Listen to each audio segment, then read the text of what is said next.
Combien une entreprise gagne-t-elle réellement? Au cours d'une année, une pâtisserie a vendu 10 000 gâteaux à 31,65 €, soit 30 € hors taxes. Elle a donc un chiffre d'affaires de 300 000 €. Pour savoir ce qu'elle a réellement gagné, il faut calculer successivement différents soldes intermédiaires de gestion.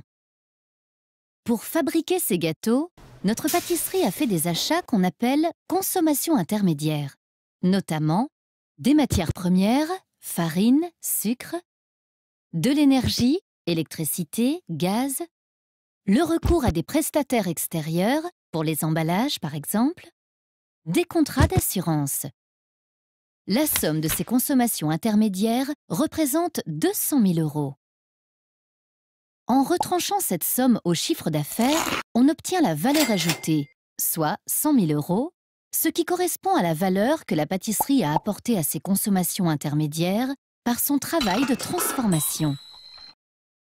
On retranche de la valeur ajoutée les salaires des pâtissiers et les cotisations sociales correspondantes, 60 000 €, ainsi que la taxe d'apprentissage, 10 000 €, qui permet de financer la formation professionnelle. On obtient ainsi l'excédent brut d'exploitation, EBE, 30 000 €. La pâtisserie a acheté 5 000 €, un four dont la durée de vie est de 5 ans. Pour cuire les gâteaux, elle dépense donc chaque année 1 000 € de cet investissement. On parle d'amortissement. On retranche cette somme à l'EBE et on obtient un résultat brut d'exploitation, REX, de 30 000 € moins 1 000 €, soit 29 000 €.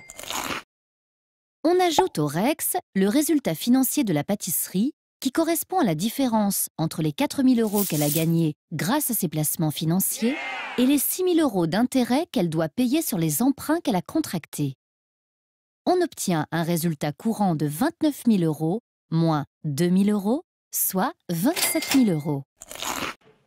La pâtisserie a subi un dégât des eaux qui n'a pas été entièrement couvert par l'assurance et qui lui a coûté 1 000 €. On parle d'une charge exceptionnelle. Comme elle a revendu 2 000 € une machine à macarons, son résultat exceptionnel est donc de 1 000 €. On l'ajoute au résultat courant avant impôt et on obtient un résultat net avant impôt de 28 000 €. Enfin, on soustrait à ce résultat l'impôt sur les sociétés. 28 000 € moins 3 500 € égale 24 500 €. Ce montant représente ce qu'elle a réellement gagné, c'est le résultat net. Si le résultat net d'une entreprise est positif, elle peut choisir de le réutiliser pour, par exemple, investir pour développer son activité, verser des dividendes aux actionnaires qui ont investi dans l'entreprise, récompenser ses salariés, par exemple grâce à des primes.